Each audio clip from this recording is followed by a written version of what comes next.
சிறந்த ஆசிரியராக இருக்க வேண்டும் என்று ஆசிரியர்களுக்கெல்லாம் ஆசிரியராக இருந்து இந்த 2 நாட்களாக போதை வழியில் மாணவர்கள் செல்லக்கூடாது என்பதற்கு போதை புகையிலை இல்லா சமுதாய இயக்கத்தை நடத்தி கொண்டு இருக்கக்கூடிய நம்முடைய தலைவர் அவர்கள் மிக சிறப்பான ஒரு பயிற்சியை வழங்கி வந்திருக்கிறார்கள். அந்த வகையில் ஆசிரியர்கள் என்பவர்கள் மிகவும் அழகாக கருத்துக்களை மாணவர்களுடைய மனதிலே அந்த அவர்களுடைய மனம் என்பதை கூட அழகான ஒரு விதைகளை போடுவதற்கு முன்னரே தயாரித்து வைக்கின்ற நிலத்தை போன்று அதை தயார் செய்துவிட்டு அங்கே விதைகளை நெல்மணிகளை தூவுவது போல நம்முடைய கருத்துக்களை கொடுக்க வேண்டும் என்று சொல்வார்கள்.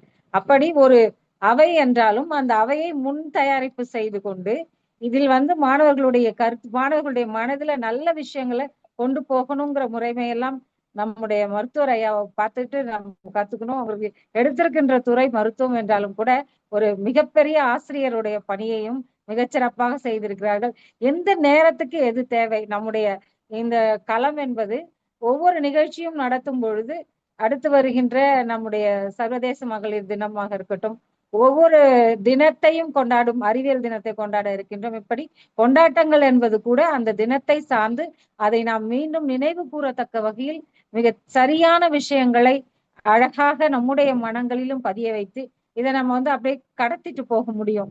போய் இருக்கும் பொழுது இந்த நம்ம கிட்ட இந்த சாயல் நிறைய தெரிய ஆரம்பிச்சிடுது. நம்ம பள்ளியில போய் ஒரு கருத்தை சொல்லும் பொழுது நம்முடைய இந்த தளத்துடைய அந்த சாயல், ஐயா அவர்களுடைய சாயல் நம்மளுடைய பேச்சிலையும் எதிரொலிக்க ஆரம்பிச்சிடுது. அங்க போய் மாணவர்கள்ட்ட சொல்லும் பொழுதெல்லாம் இந்த கருத்துக்களை அதிகமாக பயன்படுத்த ஆரம்பிச்சிருக்கோம். அதே நேரத்துல மாணவர்கள் தேர்வை எதிர்கொள்ளும் பொழுது அவர்களை எந்த அளவுக்கு உடல் நலம் எவ்வளவு முக்கியம், உடல்நலம் அடுத்து எவ்வளவு முக்கியமா இருக்கிறது, அடுத்தது தங்களுடைய கருத்துக்களை எப்படியெல்லாம் அழகாக அவர்கள் நினைவு கூற வேண்டும் என்பதை ஸ்வாட் அனாலிசிஸ் என்று சொல்வோம். அதன் அடிப்படையிலும் நமக்கு கொடுத்திருக்காங்க. அதே மாதிரி நிறைய விஷயங்களை தெரிஞ்சுக்கிறத அகல பார்க்கறத விடவும் ஆழமாக கற்றல், தன்னை எப்படி ஆழமாக நம்ம பார்க்கணும் அப்படிங்கிறது மாதிரி ஆழமாக கற்றல் என்பது இருக்க வேண்டும். மீண்டும் மீண்டும் அதை திரும்ப திரும்ப கற்கும் பொழுது ரீசைட் அப்படின்னு சொல்லுவாங்க. அது மீண்டும் மீண்டும் அதை திரும்ப திரும்ப பார்க்கறது, அதை அடுத்தவர்களுக்கு சொல்லிக் கொடுக்கும் பொழுதும் அந்த மாணவர்களுக்கு அந்த கற்ற கல்வி என்பது கட்டாயமாக மறந்து போவதற்கு வாய்ப்பே இல்லை.